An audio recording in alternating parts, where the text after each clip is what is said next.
Vamos a iniciar con la primera ponencia. Quiero presentarles al ya conocido por todos o por la mayoría, a nuestro siguiente o el primer ponente con el que vamos a iniciar. Se trata de Conrad Schaeffer, monje benedictino de Cuernavaca. Se define él como amigo de la palabra de Dios. Estudió el doctorado en Sagradas Escrituras en la École Biblique Archéologie, profesor de la UPM desde 2001 al 2020, actualmente coordinador de la sección de Teología Bíblica, autor de 2 volúmenes de la Biblioteca Bíblica Básica, Salmos, Cantar de los Cantares, Lamentaciones, de Verbo Divino 2005, Profetas Menores y Daniel, Verbo Divino 2014. Autor de varios artículos en Review Biblique, The Catholic Biblical Quarterly, Revista Bíblica Mexicana Col, Efemérides, The Bible Today. Pues la ponencia que nos va a compartir Conrad, ¿qué es el ser humano para que lo visites? Antropología de Génesis 1 al 11. Le damos la bienvenida a Conrad y Conrad, esperamos que nos ilumines con tu sabiduría. Gracias, Carlos. Estamos... Ay, caray.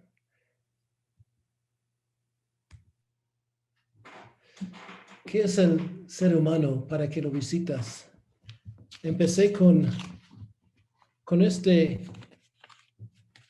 versículo del Salmo 8, que empieza con una admiración de Dios, sigue con una admiración del ser humano.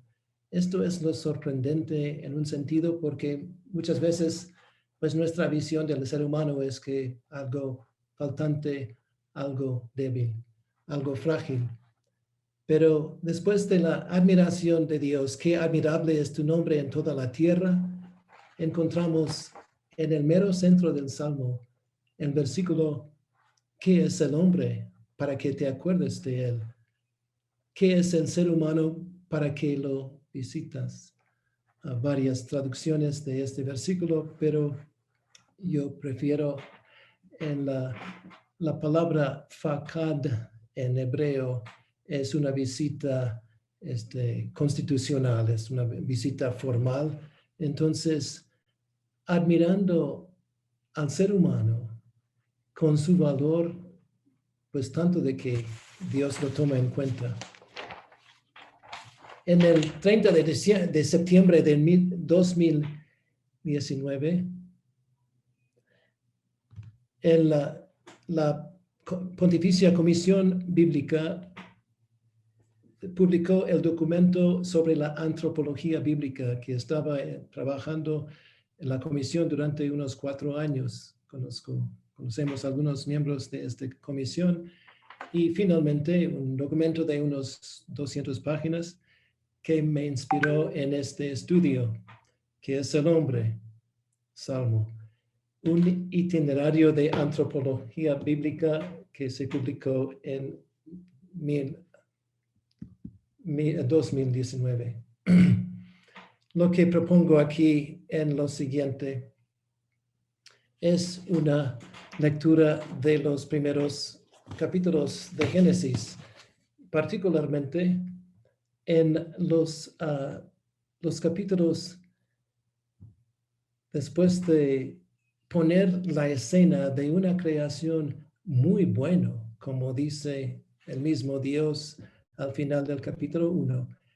Tenemos una serie de pecados en el origen, grabado en el origen del ser humano.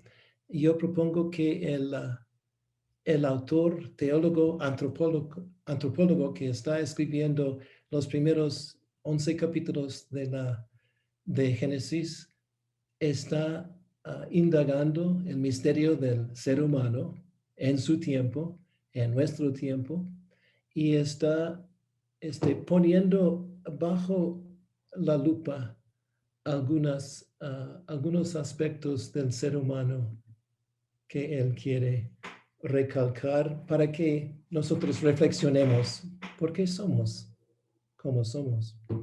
Hay una serie de cinco momentos en la historia legendaria de los primeros capítulos de Génesis, el prólogo, que hablan de el ser humano tal cual como somos para nuestra reflexión. Después de hablar de la creación aprobada en los primeros dos capítulos, vamos a hablar de la caída, el pecado en el jardín, Génesis 3, que es el hombre, la mujer, que tienden a exceder los límites establecidos, un límite establecido. Luego pasamos, el primer pecado sería un pecado al eje vertical, entre el ser humano y Dios. Segundo, estamos hablando de una falla lateral, la fraternidad, y un hermano que elimina a su hermano, Caín y Abel, en el capítulo 4. Entonces tenemos el eje vertical, el primer pecado, segundo pecado lateral familiar. Luego, en el capítulo 6 y siguiente tenemos la globalización de la corrupción, la globalización de la violencia, y una nueva creación, el diluvio y la alianza con Noé. Luego pasamos otra vez a la eje lateral, que sería el secreto dentro de la familia de Noé. Hay algo que sucedió en la familia de Noé que desconocemos, es un secreto. Y se guardó este secreto, y cómo guardar el secreto afecta las próximas generaciones de la misma familia. Esto sería Génesis capítulo 9, y después pasamos al quinto pecado en los orígenes del ser humano, que sería el Babel, en el capítulo 9, en el capítulo 11, y esto otra vez es paralelo en muchos sentidos al capítulo 3, en el jardín y la ciudad, la civilización de Babel y su pecado original. Pasamos primero a la creación. El prólogo de Génesis, cuando hablo de prólogo, estamos hablando de capítulos 1 al 11. El prólogo de Génesis presenta el mundo creado en perfecta armonía. Finales del capítulo 1, vio Dios todo lo que había hecho y era muy bueno. Sello de aprobación a la creación. El relato inicia con la oscuridad por encima del tejón, caos, y el ruaj de Dios que aleteaba sobre las aguas, capítulo 1, y que escuchamos eco de esta recreación en el capítulo 8 después del diluvio. El sexto día, Dios pronunció: hagamos al ser humano a nuestra imagen y semejanza, criatura destinada a mandar peces, aves y animales del mar, cielo y tierra. El hombre y la mujer, icono de Dios, corona la creatividad de Dios. Y el mismo Creador afirma que era muy bueno. Después del relato de la creación, sigue una serie de leyendas que reflejan cómo el pecado estropea la perfección. El autor narra cómo el Señor modeló al hombre, Ha-Adam, del barro del suelo, Ha-Adama.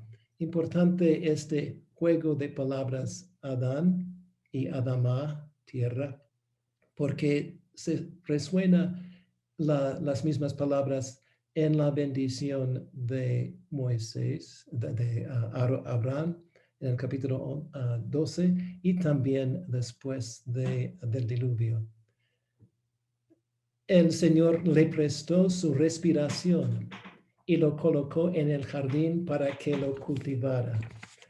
Capítulo 2. Observó que no es bueno que el hombre esté solo y le dio la ayuda idónea, literalmente, la ayuda idónea frente a él, por lo cual de su lado, de su tselem, su costado, su lado, Dios había construido la mujer. Construyó la mujer, en la fabricación de la mujer, del ser humano, del hombre, era de su lado para ponerla frente a él. La lectura sincrónica representa el cosmos como resultado de la creatividad de Dios, a quien le interesa el modo en que los diversos integrantes se relacionen entre sí. Como alimento, el varón y la mujer, quienes administran el paraíso, tienen todo árbol a su alcance, con una sola restricción: el árbol del conocimiento del bien y del mal. El día en que comas de él tendrás que morir, dice Dios. Según esta exposición, el varón y la mujer tenían el don prenatural de la integridad. Los dos, versículo 25, los dos estaban desnudos, pero no sentían vergüenza uno al otro.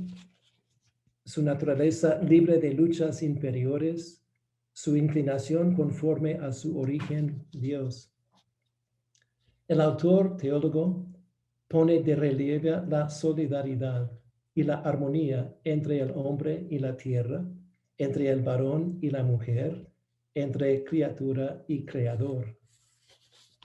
A lo largo del prólogo, el autor relata el pecado en sucesivas etapas que empaña la perfección primigenia.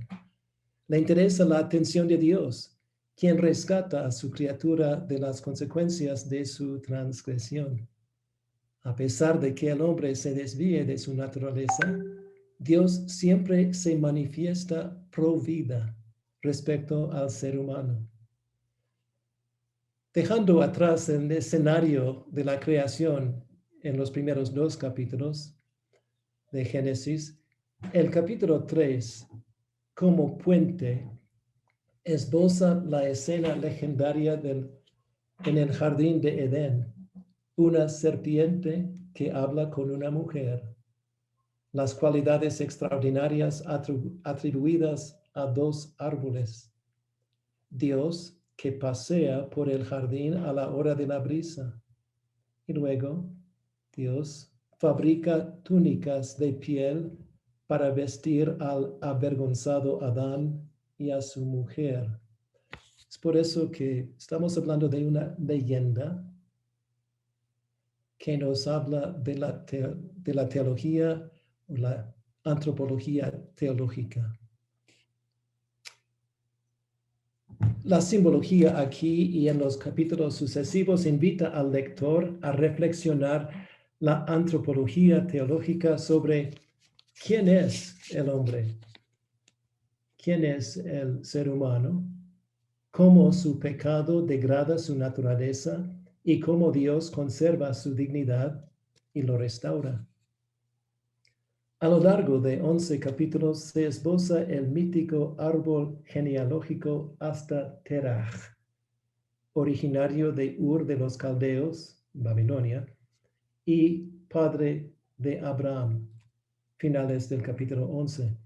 El conjunto es un ciclo narrativo de fallas emblemáticas en el desarrollo humano, que responde a la cuestión de cómo y de dónde es el hombre, relato que representa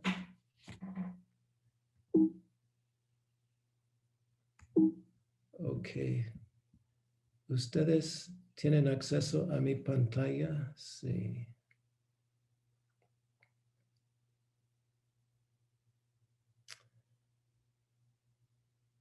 El conjunto retrata a un pueblo que cuestiona su propia naturaleza y su relación con Dios. tenemos en estos capítulos un patrón que se repite, un patrón tripartito: la transgresión humana, enseguida la sentencia y enseguida el indulto que siempre es un acto de misericordia. En el primer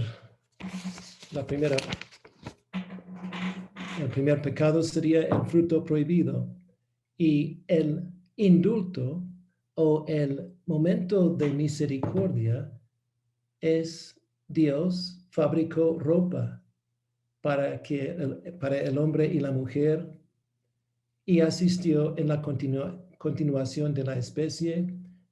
Eva, o la madre de todos los seres humanos, concibió con la ayuda de Dios, capítulo 4.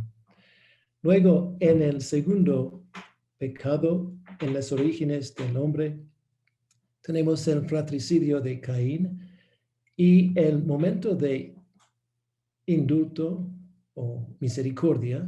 Dios protegió la vida del homicida y extendió su familia. Tenemos en el tercer pecado, a los orígenes, la corrupción global, y el momento de indulto que muestra el interés de Dios en su ser humano es Dios concertó la alianza con Noé en el capítulo 9. Y luego tenemos un capítulo muy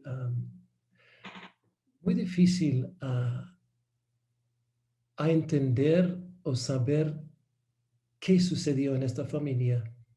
Yo llamo nombro este capítulo el secreto de la familia. Tenemos aparentemente un abuso sexual, no sabemos en qué consiste, pero el Dios, su momento de misericordia para esta familia es Dios, la misma familia sigue, sobrevive la crisis y se extiende, y finalmente la descendencia de Cam ocupa Canaán. Y luego el quinto, después de Babel, tenemos el momento de misericordia, de indulto. Es Dios elige a Abraham y abre la bendición para todas las familias de la Adama. porque no Eretz, sino Adama, porque es un recuerdo de que todos somos de la familia de Caín, de Adán. Cada leyenda en estos capítulos 3 al 11 tiene este patrón tripartito: la transgresión seguida por la sentencia y el indulto o misericordia. El prólogo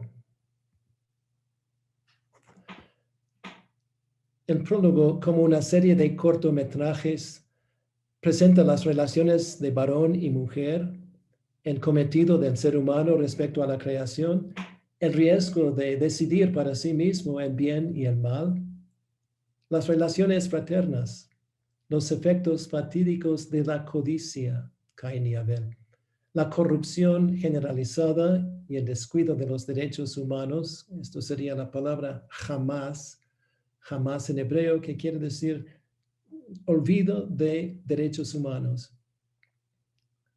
No es tan generalizado como violencia, sino más bien tiene algo que ver con las relaciones de los humanos. Y luego el abuso sexual y el final infeliz del proyecto como Babel. Cada episodio reflexiona el misterio humano y responde a la pregunta: ¿por qué somos como somos? Y afirma la intención de Dios para salvar. Como resultado, el teólogo, bajo la luz del Espíritu, diagnostica la condición humana con las inclinaciones que limitan nuestra libertad y eso con el motivo de prevenir el pecado. Las cinco transgresiones forman un esquema. La ruptura vertical con Dios en el jardín. Hay una crisis lateral, la fraternidad, incitada por la codicia o la envidia, la corrupción y la violencia, hebreo jamás. Luego otra vez, crisis lateral, la desnudez de Noé. Y luego otra vez lo vertical, Babel, ganarse prestigio y protección, pero olvidándose de Dios. La transgresión de los padres en el capítulo 3. El relato del paraíso no atribuye la naturaleza como causa ni excusa para la tentación y la caída. El estímulo viene desde afuera. Una serpiente intrigante que sacude la conciencia de la mujer y del hombre. El hombre había recibido todo de Dios con una sola restricción, que si se la traspasa merece la muerte. El relato da a entender que el conocimiento del bien y del mal es propio de Dios. ¿En qué consiste el conocimiento del bien y del mal? El conocimiento que Dios reserva para sí mismo. No es la omnisciencia. Ni antes ni después del pecado el ser humano sabe todo. Tampoco equivale al discernimiento moral. La mujer ya sabía cuál es el límite entre bien y el mal. Antes del pecado, el hombre y la mujer tenían esta aptitud racional. El conocimiento reservado a Dios es la facultad de decidir por sí mismo su bien y su mal y actuar de acuerdo con la propia decisión.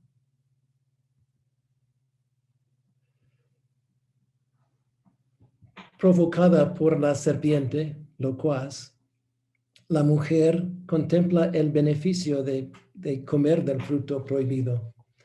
Este fruto, pues, es nutritivo, estéticamente atractivo, bello, cotizado para lograr el conocimiento, la autonomía moral. La prohibición no la detiene a experimentar, conocer en términos bíblicos, hebreos, es hasta entrar en intimidad con o experimentar. Cuando decimos, leemos en el capítulo 4, Adán conoció a su mujer y ella concibió, pues él tenía relaciones íntimas con ella.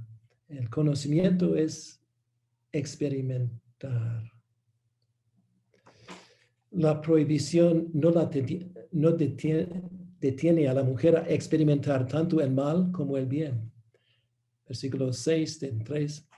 Entonces la mujer se dio cuenta de que el árbol era bueno para comer, atrayente a los ojos, deseable para lograr inteligencia, así que tomó de su fruto y comió. Luego se lo dio a su marido y que también comió. Implícita en el relato es la condición de que para conservar la vida, la criatura, imagen y semejanza de Dios, dotada de la Ruach divina, se someta al Creador.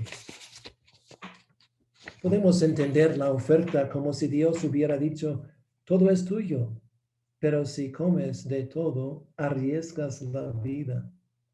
La codicia y la avaricia matan al grado que cancelan la necesidad de vivir en relación. Con su limitación, Dios protege al ser humano de la muerte, que resulta cuando cuando el ser humano se encierra en sí mismo. El argumento es evidente. Agarrar todo para sí mismo, hacerse autosuficiente, cierra la puerta a la relación, la alianza, concepto básico en la antropología bíblica. El don inestimable es la vida común, evidente en la observación en 2:18. No es bueno que el hombre esté solo, voy a hacerme alguien como él que le ayude. Poner límite al egoísmo mantiene vigente la relación y enriquece la vida. El teólogo lo sugiere cuando comenta: los dos estaban desnudos, pero no sentían vergüenza uno de otro. Desnudos, el hombre y la mujer eran conscientes de sus limitaciones. Al ver y saber que otra persona es distinta, uno se da cuenta de que no es todo y no lo puedo todo. Verdad que permite un encuentro donde los sujetos reconocen sus limitaciones y no se avergüencen de su vulnerabilidad. Si todos piensan, actúan, poseen lo mismo, se acaba el intercambio y la comunidad se estanca. Las diferencias permiten la relación entre varón y mujer y entre Dios y el ser humano. La mujer y el hombre consideraron la restricción como un obstáculo a la vida plena y pecaron.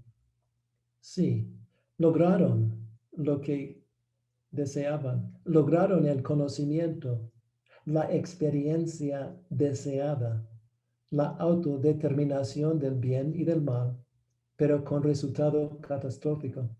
La armonía de sus relaciones se perdió.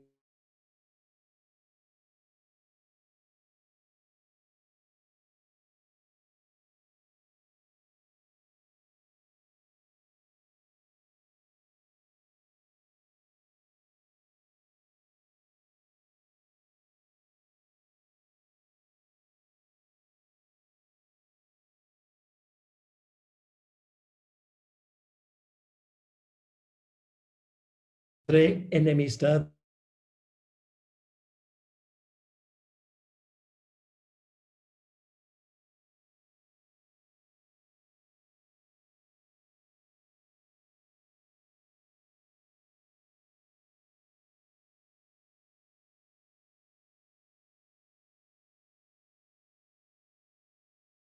por el varón se rebajó a una lucha de dominación y sumisión después del pecado. Se cree que el pecado ha alterado la relación entre el hombre y la mujer, introduciendo la dominación de uno sobre el otro. Para cultivar y cosechar su comida, el ser humano es condenado a luchar contra el humus, su materia prima, humano y humus. Una feliz juego de palabras en español. En hebreo, el juego de palabras, Dios dijo a Adán, maldito el suelo, ha-adamá, por tu causa. Manifiesta la enajenación radical de sí mismo cuando transgrede su naturaleza y rompe la armonía en la creación. ¿En qué consistía la transmisión de nuestros progenitores? Que se transmite como una condición grabada en nuestra genética. ¿Qué puerta hacia la muerte identifica el antropólogo? El error fue creer lo que la serpiente insinuó, que Dios es egoísta, se vale del privilegio del conocimiento del bien y del mal, como un egoísta cerrado en las relaciones recíprocas. El error fue despreciar las limitaciones que favorecen el crecimiento y el desarrollo de la vida. El indulto consiste en proteger la vida de los seres humanos aún después del pecado, mediante el gesto simbólico de prepararles trajes de piel para cubrir su desnudez. Después de la maldición, el primer acto del hombre fue dar nombre a la mujer, Eva, por ser la madre de la raza, y con la ayuda del Señor nació la familia. El autor sigue con otra transcripción y otra, y culmina con el intento de la sociedad de consolidarse al construir para sí una ciudad y una torre sin tomar en cuenta a Dios. La reflexión antropológica del prólogo comienza con el pecado en el paraíso y concluye con la dispersión de la humanidad de la ciudad de Babel, dejando atrás un intento de construir una torre y un nombre, un prestigio para sí. Babel. Una vez que el diluvio se retira, estoy proponiendo el pecado en el jardín y el pecado en Babel como el marco del prólogo del Génesis. Una vez que el diluvio se retira, Dios orquesta la extensión de los humanos. Sean fecundos, multiplíquense, llenen la tierra y domínenla. Así, pues es un recuerdo del capítulo 1, después de la creación del hombre y la mujer, que cultivan, que cuidan su medio ambiente. El teólogo esboza el tronco común, el mapa de los pueblos, territorios e islas que brotan de Noé, capítulo 10, hasta que surge una sociedad que intenta alcanzar el cielo por sus propios artificios. Una interpretación de Babel sigue la siguiente línea: motivada por la soberbia, la sociedad intenta fraguar su unidad sin tomarse en cuenta a Dios. ¿Qué dice los versículos 3-4? Vamos a construir una ciudad y una torre que alcance el cielo, no sea que nos dispersemos por la superficie de la tierra. El proyecto refleja la tensión entre la diversidad y la uniformidad del grupo que se expresa con voz unánime. Vamos a preparar. Es un coro que está hablando. Vamos a construir. Y esto para evitar la extensión heterogénea. Su empresa monolítica se contrapone a la diversificación endémica en la creación. Frente al proyecto humano, en una caricatura burlesca, es curioso cómo el autor narra con mucho cuidado su historia. Dios está hablando. Dios baja para investigar este proyecto y poner en evidencia su pretendida altanería. Como sentencia, confunde el lenguaje, de modo que ninguno entienda la lengua del prójimo. ¿Cómo entendemos esta sentencia? Lenguaje en el hablar, lenguaje en la vida emocional, lenguaje de la vida interna del ser humano que difícilmente se expresa.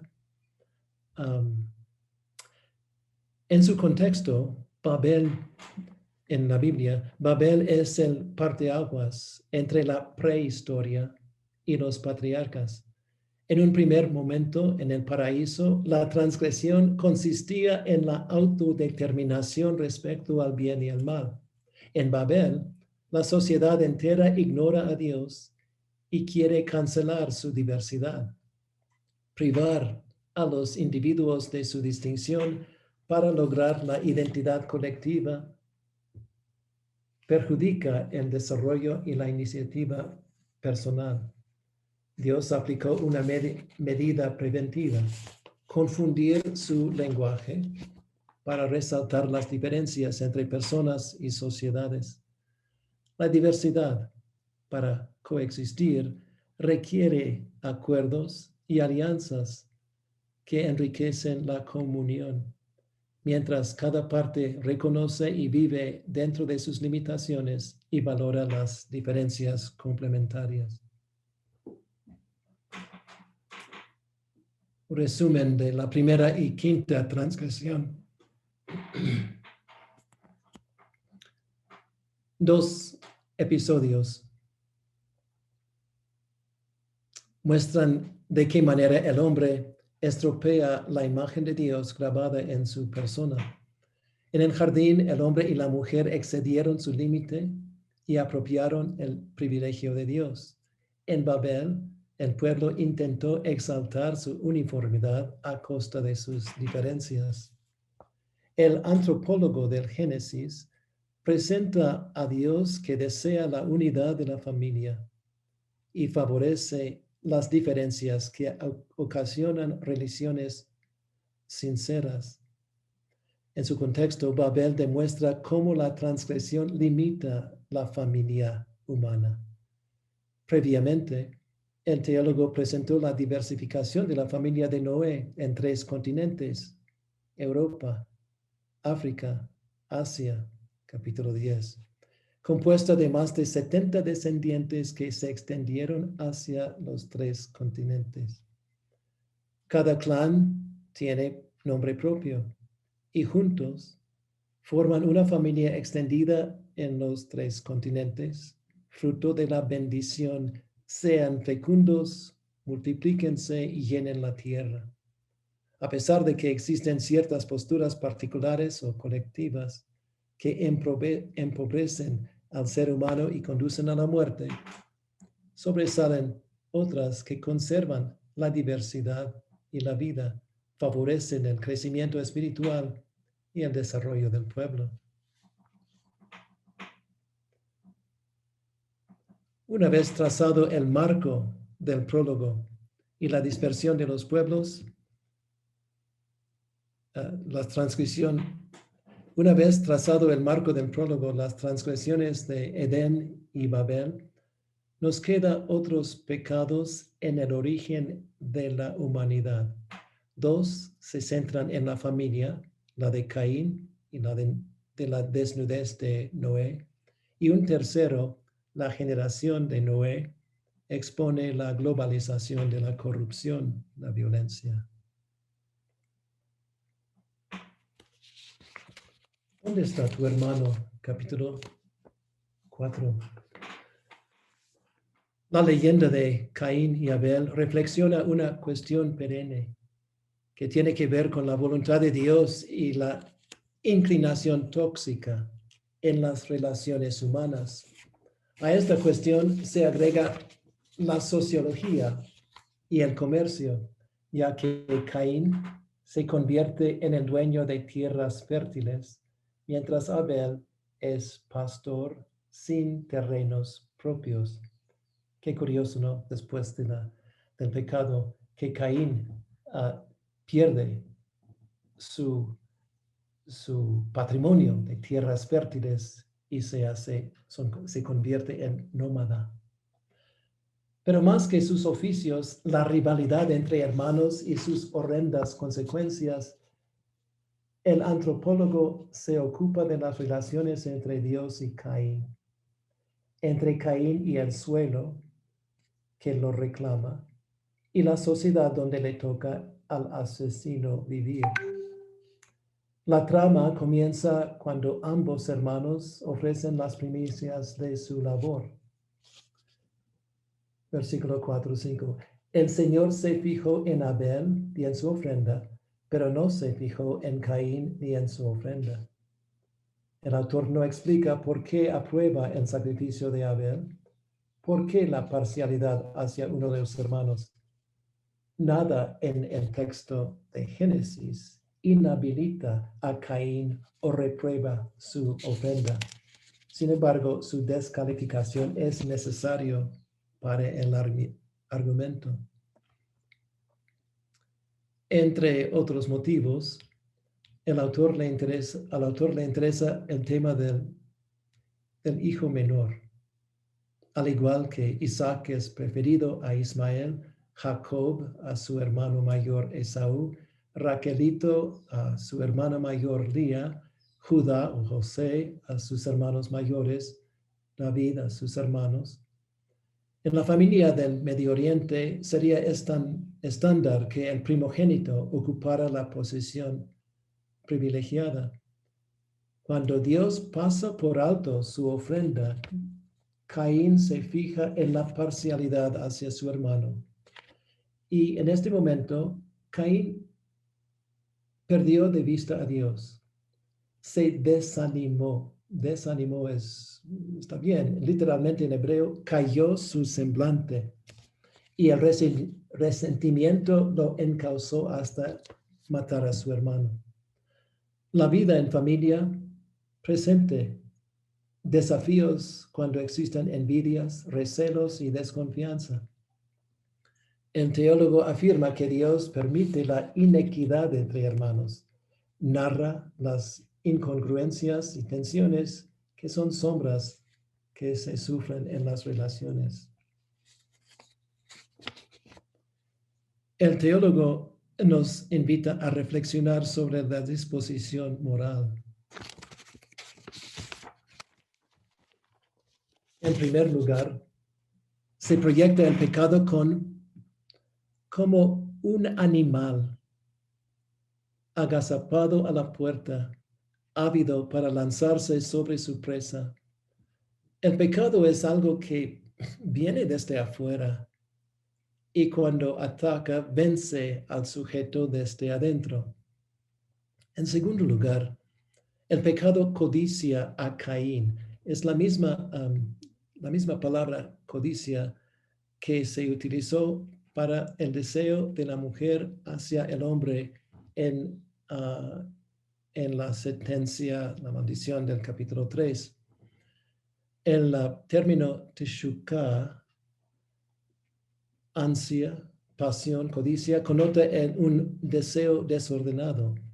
Es la sombra como la lujuria o la sensualidad del amor. En el mundo de Caín y Dios existe una inclinación bestial que amenaza con destruir tanto a Abel como al mismo Caín. El teólogo reflexiona cómo la emboscada trabaja para la destrucción de la persona. Y en tercer lugar, Dios propone una opción. El animal pecado te codicia, aunque tú podrás dominarlo. Caín es capaz de domesticar la fuerza maléfica que lo amenaza. Le corresponde asumir la responsabilidad por sus relaciones y pasiones. Sin embargo, en vez de controlar la fuerza del pecado, Caín fue dominado por él. Se lanza contra su hermano. Como en el jardín, el pecado ocupa poco espacio en el relato. La sentencia es una distorsión de la dignidad del hombre. El encuentro entre Dios y Caín en el campo corresponde al encuentro entre sus padres y Dios en el paraíso. El proceso corre con la investigación del crimen, el veredicto, la sentencia y el destierro. En la antropología de los orígenes, el Adán tiene una relación esencial con el suelo, Adamá, y depende de sus frutos. Desde ahora en adelante, la misma tierra que ha abierto sus fauces para recibir de tus manos la sangre de tu hermano, lo denuncia. El suelo que Caín cultiva rechace su labor y el fratricida es sentenciado a una vida migrante expulsado de la tierra cultivable. El criminal habita en Nod, al este de Edén. Nod es un nombre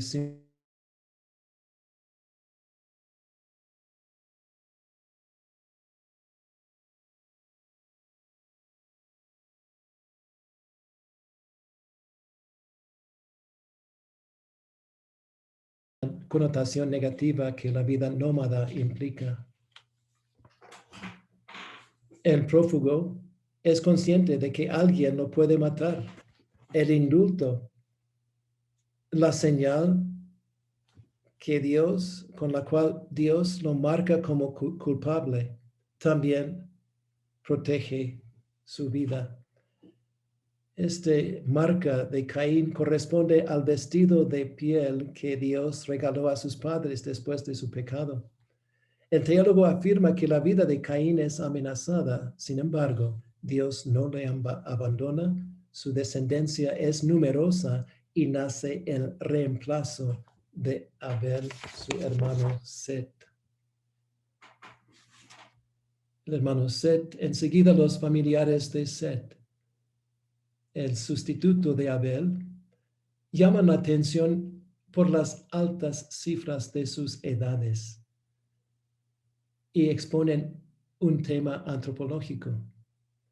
La longevidad ilustra la calidad de vida. Los personajes que deriven del tronco de Set son la estirpe de los buenos, en contraposición al linaje de Caín, los malos. Sin embargo, ningún linaje pudo mantener la justicia y la calidad de vida que pretende Dios, y la descendencia corrupta provoca el castigo del diluvio. El punto teológico es claro. Al grado que el mal del hombre incrementa, su esperanza de vida disminuye, su calidad de vida disminuye. En los próximos capítulos tenemos la historia de Noé, la violación de los derechos humanos y el diluvio. La sentencia, Dios decide exterminar todo viviente, y el indulto, Dios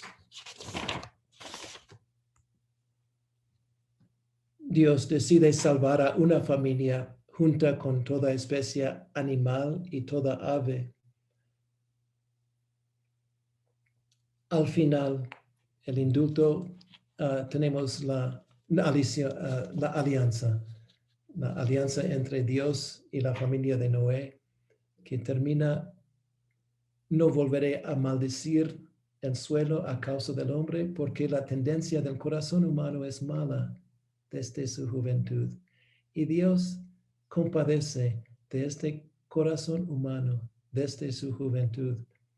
Es una referencia, un recuerdo del pecado en nuestra juventud en el jardín.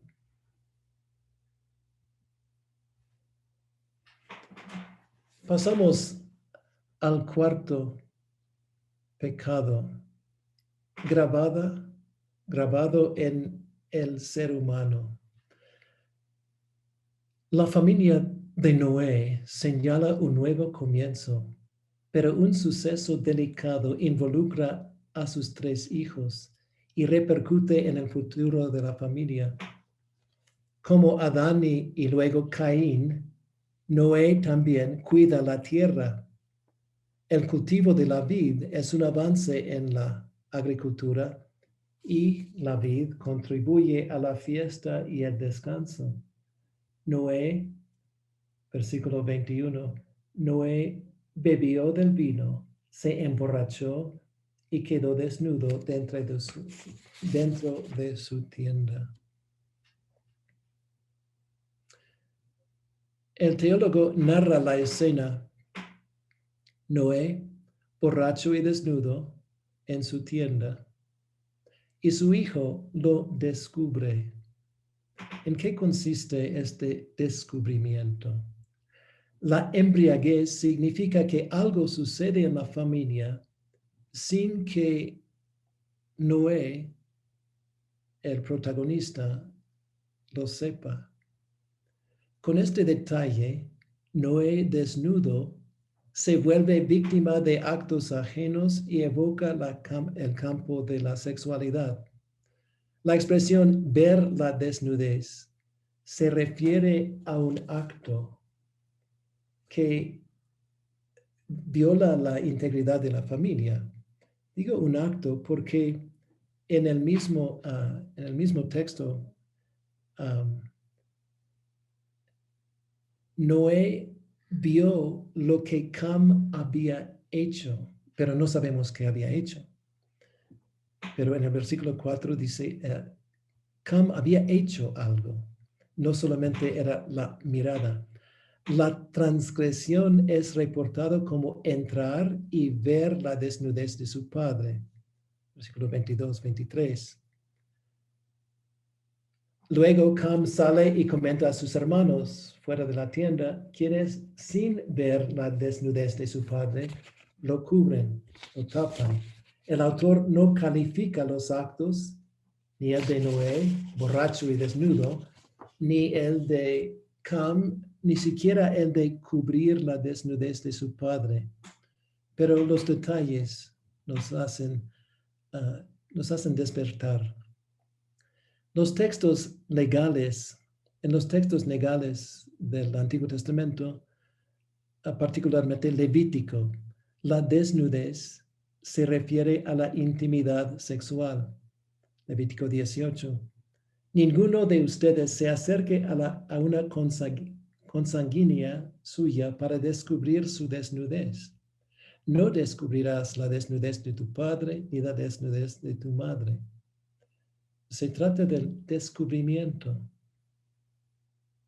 del secreto. Sacar del closet, un acto o condición delicado, pero la transgresión permanece una incógnita.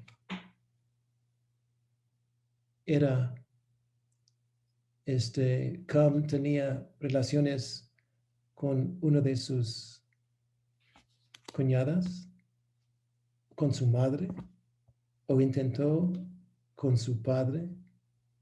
El acto de ver la desnudez significa algo más que una mirada morbosa o un lapso pornográfico.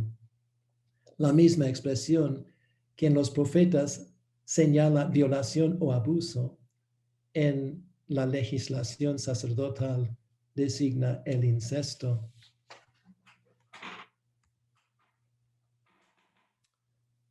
En lugar de especificar la ofensa, el teólogo narra su consecuencia política y teológica. La bendición de las familias de Sem y Jafet y la maldición de Canaán, nieto de Noé, hijo del transgresor Cam. El transgresor aquí no es maldito, es su hijo, el nieto de Noé. La bendición de los dos hijos se justifica por haberse esmerado en no ver la desnudez de su padre y taparlo. El hijo de Cam es presentado como fruto del desorden que conduce a la deshumanización de la familia postdiluviana, particularmente la familia de Canaán, la familia cananea, con su idolatría. Noé se entera de lo sucedido, lanza la maldición no a su hijo Cam, sino a Canaán, su nieto. ¿Por qué a Canaán? El teólogo afirma que el fruto del acto secreto repercute en la familia y en la próxima generación de la familia. La maldición recae sobre el nieto para calificar el efecto, como en la leyenda de los orígenes de los moabitas y amonitas, Génesis capítulo 9, los moabitas y amonitas eran fruto del incesto de las hijas de Lot con su padre. El antropólogo transcribe cómo las acciones de una generación repercuten en la familia en las próximas generaciones. Y después de la transgresión y la maldición, el indulto, enseguida el elenco de la repoblación de la tierra corresponde a la bendición como el indulto a la sentencia. Los hijos de Noé serán fecundos, se multiplicarán y se extenderán sobre toda la tierra. La leyenda de Babel explicará el porqué.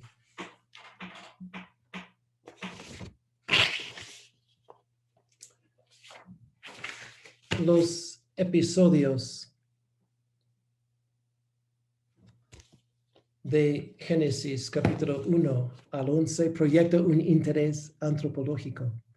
Demuestra cómo el hombre, imagen y semejanza de Dios, se desintegra. Una historia que comienza con la armonía de la familia de Edén y llega hasta fragmentación de las naciones después del fiasco de construir una ciudad y una torre que alcanza el cielo. Antes de Babel, el periódico indulto de Dios hacia su criatura comprueba su plan a favor de la vida, aun en medio del creciente desastre. Después de Babel, no hay una manifestación inmediata de la gracia, pero la genealogía bosqueja el árbol genealógico hasta Abraham, y allí se nota un obstáculo. Entonces, propongo que la historia de Abraham y la historia de Abraham es el inicio de la Biblia.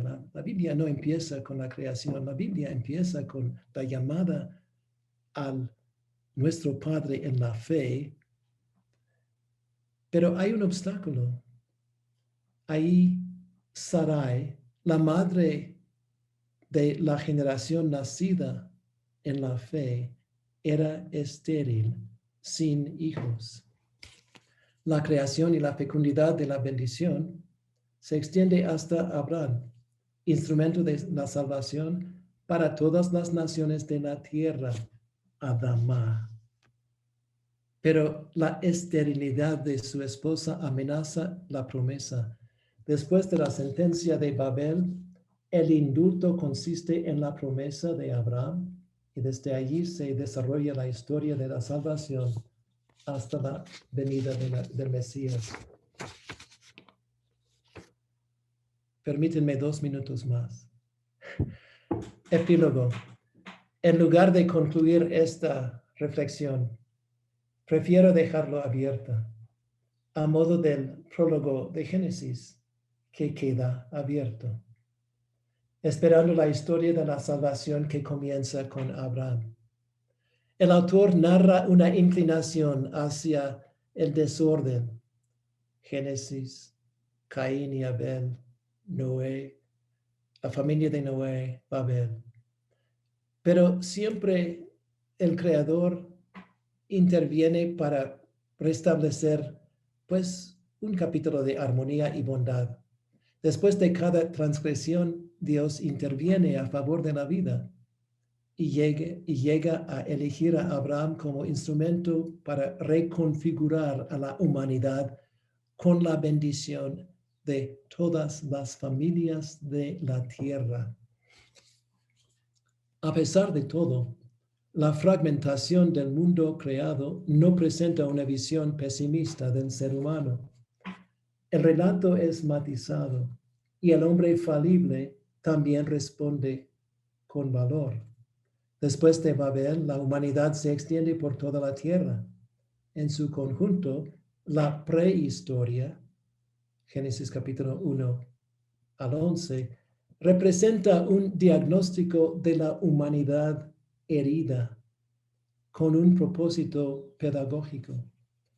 El teólogo repasa los pecados y las amenazas al desarrollo humano, con el objetivo de mostrar cómo el hombre puede restaurar y conservar su dignidad de imagen y semejanza del Creador. El autor reflexiona sobre las tentaciones y zancadillas en el camino hacia la salvación. Identifica algunas inclinaciones que conducen a la muerte para que futuras generaciones estén prevenidas. A lo largo del prólogo, el recurrente indulto de Dios salpica la historia. Mientras el hombre se equivoca, otra mano misteriosa se mueve detrás de la escena para perpetuar su existencia y así restaurar el orden y rescatar al hombre de sí mismo. Finalmente, con la elección de Abraham, Dios promueve la vida del hombre a lo largo del Antiguo Testamento hasta la resurrección de su Hijo de Abraham, Jesucristo.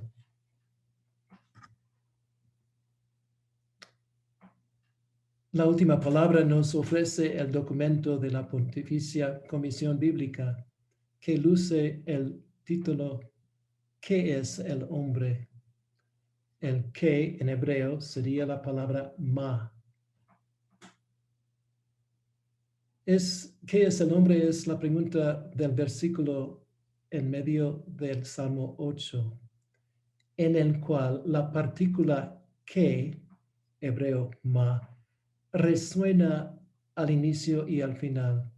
Señor, Dios nuestro, más admirable es tu nombre en toda la tierra.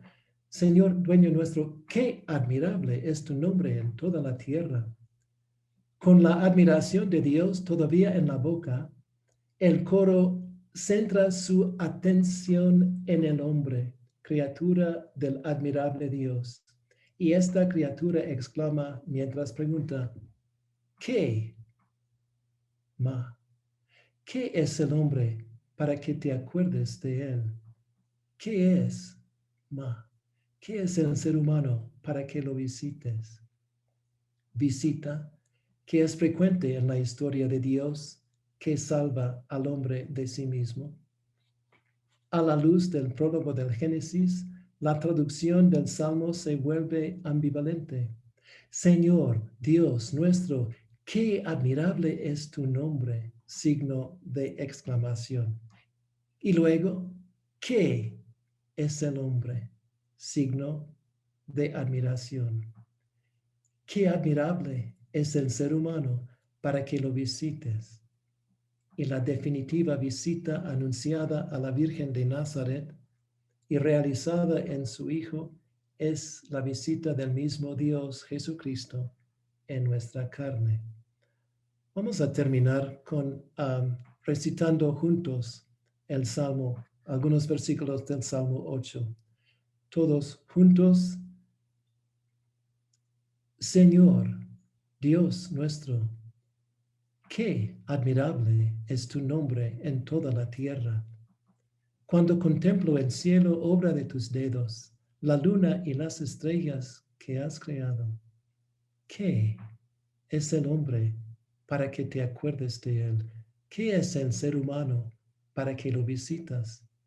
Señor Dios nuestro, qué admirable es tu nombre en toda la tierra.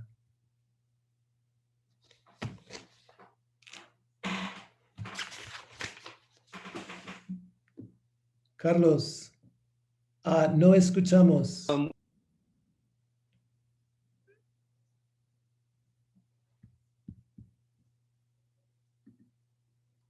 No escucho nada. ¿Ahí me escuchan ya? Ahora sí. Muy bien, bueno, pues muchas gracias, Conrad. Les agradecemos. Empezamos con el pie derecho aquí con Conrad. ¿Qué es el ser humano para que lo visites? Bueno, y ahora tenemos unos minutitos por si alguien quiere compartir un poco, alguna pregunta a Conrad, algún comentario sobre su ponencia. Aquí Pepe, que es el asistente técnico, nos va a ir dando la palabra y el que quiera hablar, pues nos van a dar las indicaciones. Gracias, Conrad, y ahorita seguimos. Hola, buenos días a todos. Vamos a compartir las preguntas y respuestas. Yo les voy a pedir que si alguien tiene una pregunta, pueda ponerla o en el chat o levantar la mano y le abrimos el micrófono.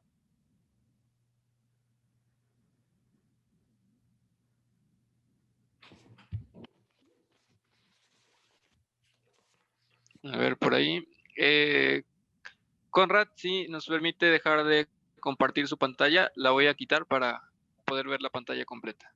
Sí, gracias. Voy a salir aquí. de compartir, no, no, ¿cómo es esto? Listo, adelante. Si alguien tiene una pregunta, puede levantar la mano o escribirla en el chat y aquí la leemos.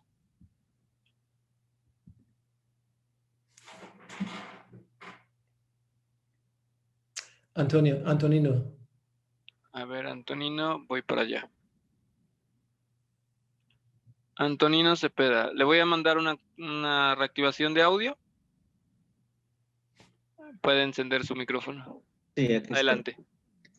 Bueno, muchas gracias, Conrad. He disfrutado mucho de tu exposición, siempre muy profunda, muy atinada. Aquí la he seguido. Solamente me quedé un poco en estos versos del Génesis 1:26 y de 9:2, a los que hacía referencia cuando se habla de pues que se pone la obra creadora bajo el dominio del ser humano. En los dos textos se hace referencia un poco a esto, que la obra de Dios la pone en las manos del ser humano. Y hoy particularmente, pues noto la tendencia generalizada en muchos a que no queremos ser seres humanos. Se habla, por ejemplo, de transgénero, no aceptamos ser varones o mujeres, se habla de transhumantes. Hay una tendencia en algunos jóvenes inclusive a hacerse como animales, no sé, a mí me impacta mucho todo eso. Pero además de eso, también se dice en muchos ámbitos de que los seres humanos somos depredadores de nuestro entorno, de la naturaleza. Entonces, sencillamente desde esto, mi inquietud es cómo interpretar eso para que domine sobre o que está todo bajo el dominio de ustedes, los seres humanos. ¿Cómo entender este dominio? ¿Sabes qué, Antonio? Sí, reflexionando sobre esto, y sí, es en el mundo sociológico, psicológico que estamos viviendo ahora, sí las cosas son a veces confusas. Voy a ponerlo, yo voy a responder desde mi lectura de Génesis y tu verbo, Antonino, te fijaste muy bien en el verbo mashal. Mashal, dominar, está repetido varias veces dentro de estos capítulos, no solamente en estos dos. Entonces yo diría que el autor, el teólogo, el antropólogo, tiene el interés en definir o proponer a Dios como, como el patrón y el ser humano, hombre y mujer, como vicario. Y establecer esta posición vicaria del ser humano respecto a Dios. Y esto nos da la clave para entender la antropología bíblica, teológica, evidentemente. Pero sí es no perdernos de memoria de que somos algo muy digno, icono y semejanza de Dios, y con la prestación de la respiración, particularmente durante estos tiempos de coronavirus, ¿no? La respiración, ¿no? Pero somos dotados de Dios, pero en una postura vicaria de cuidar nuestro medio ambiente. Anoche aquí en el monasterio terminamos leyendo Tutti Fratelli, el encíclico del Papa. Me impresionó durante esta lectura cuánto el Papa Francisco en Tutti Fratelli está basándose sobre este documento de la Comisión Bíblica hace 1 año y medio. Gracias, Antonino. Sí. Muy amable, gracias, Conrad. Voy a habilitar audio a Juan López para que haga un comentario que tiene. Va a llegarle una solicitud de activación de audio y le pido que la acepte. Deme un momento.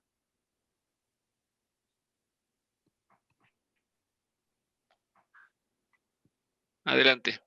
Ok. Sí, Adelante, bueno, lo escuchamos. sí, bueno, primero que todo, muchas gracias, Conrad, padre y amigo, Muchas gracias. Me hizo mucho bien. Hay dos matizaciones o tres matizaciones que me llegaron al corazón, ¿no? La primera es esto que dices de visitar, porque nunca había visto ese matiz tan hermoso, ¿no? Y entonces, ¿cómo hemos sido visitados por Jesús, que es verdadero Dios y verdadero hombre, ¿no? Esto me gustó mucho interpretarlo así, ¿no? La segunda cosa que me encantó es cuando dices que la Biblia realmente empieza con Abraham. Esto me encanta porque Abraham es el primer misionero. Por Abraham fue bendecidas las naciones, ¿no? Y si a Cristo se distingue en algo es que es el misionero, el que viene de Dios hacia nosotros.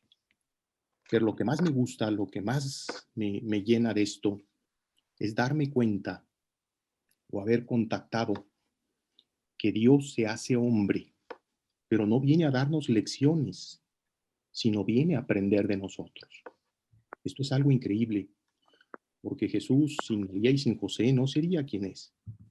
Esto me llega muy al corazón por una homilía que escuché de un carmelita en un momento muy bonito de mi vida, cuando iba a hacer ejercicios espirituales, un día antes de entrar a los ejercicios, y el carmelita dijo que a escribir se aprendía escribiendo, a caminar caminando, a nadar nadando, pero amar no. Amar se aprende siendo amado. Y Jesús, para amarnos, tuvo primero que aprender de María, de José, a amar. Y esto es lo que más me llega al corazón de él. La humildad del hombre de Dios, que se hace uno de nosotros. Y entonces, si Jesús se hace uno de nosotros, qué cosa más bonita, ¿no? Para poder nosotros realmente ver que como seres humanos estamos hechos a su imagen y cada uno desde nuestro rinconcito existencial, pues tratar de reflejarlo. Conrad, muchas gracias. Un abrazo muy cariñoso y saludos de Analicia y Bonita que aquí están viéndote. Muchas gracias, Juan. A la familia una bendición también. Muchas gracias. Aquí hay un comentario. Voy a darle lectura. Permítanme tantito. ¿Dónde estamos? Voy, acá. Dice...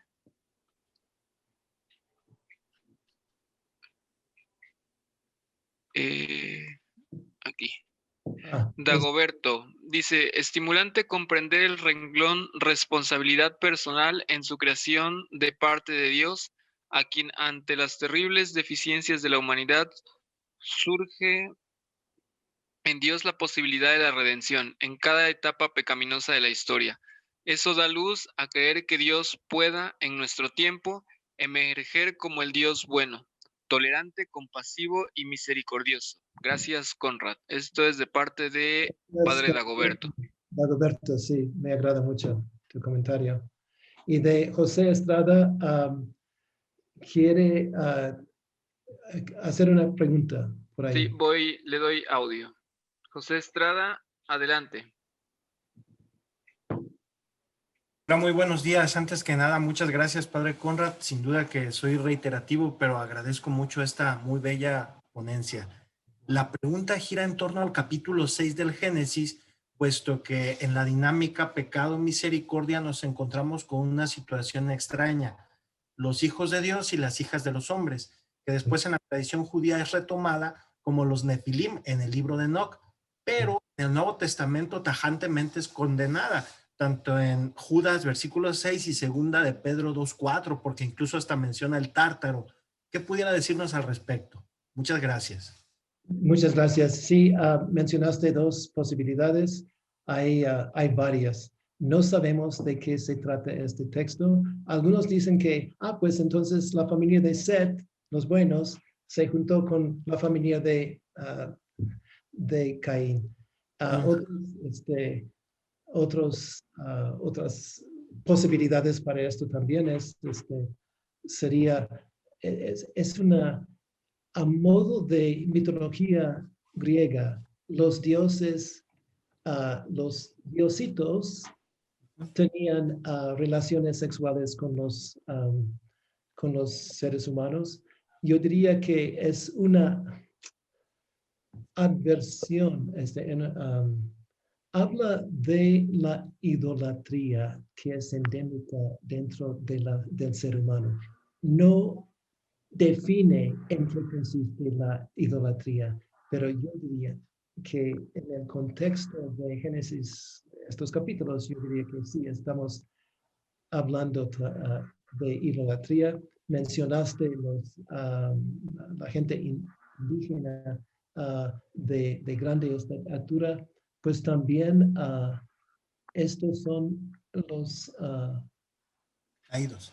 los cananeos, la gente que habitaban Canaán antes de la colonización o conquista de Israel. Gracias. Muchas gracias. Gracias. Tengo otra pregunta. Tengo aquí la solicitud de Galaxy S10. No sé quién es. Voy a darle acceso de audio y adelante. Sí, buenos días. Soy el padre Dizán. Saludo al padre Conrad por esta exposición magnífica. No sé si me oigo. Sí, adelante. Sí, padre, en la parte del Génesis donde nos narra cómo fue creada la mujer, sobre esa línea de que en su costado, Sí. me hace pensar quizá que así como el pueblo de Israel fue en un proceso del politeísmo al monoteísmo, también nos presenta de una poligamia a una monogamia en donde la mujer sacada de su costado y al pensar del costado como de igualdad de dignidad. Sí. Entonces, ahí no sé aunque no lo profundizó mucho, digo, dijo lo que usted estaba planteando, pero quisiera así como que diera una puntualización. Oye, estoy de acuerdo contigo del hecho de que está de su costado. O sea, el primer hombre no tenía definición de género en la leyenda de la creación en el capítulo 2, hasta la creación de la mujer. En el capítulo 1, en la definición de género es automático, Dios creó al hombre, hombre y mujer, pero en el capítulo 2 no es obvio. Y yo diría que al respecto a la creación del Tselem, de su lado, hay una relación igualitaria hasta el pecado, cuando empieza la lucha de dominación y sumisión entre los dos. Creo que estamos en sintonía tu sugerencia y lo que mi última lectura de este texto. Sí, gracias, padre. Saludos. Carlos, creo que el tiempo nos apremia.